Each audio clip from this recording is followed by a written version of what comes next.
Washington State Supreme Court will allow the new political maps drawn by the Redistricting Commission to stand despite them missing the deadline. Now, voting rights advocates plans to take legal action, saying the maps unfairly dilute the Latino vote in the Yakima Valley and will stifle their voices for another 10 years. KVU's Emily Goodell spoke to both sides about their next steps.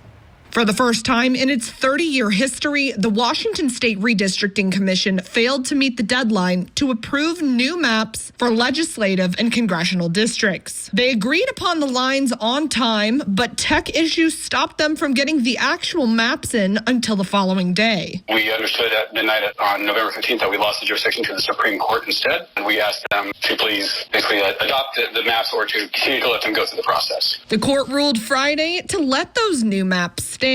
Voting rights advocates at Redistricting Justice for Washington say they were happy with the commission's decision to bring tribes to the table for the first time, and that they agreed to the Yakima Nation's request to remain all within one district. But advocates say many of their other suggestions were disregarded in the final maps. We're considering these maps as illegitimate and, among other things, unconstitutional. Those advocates plan to pursue legal action. A report by the UCLA Voting Rights Project says the lines split cities with large Latino populations into separate districts in order to dilute their voting power. They don't want to make more blue districts in Washington. So how do they do that?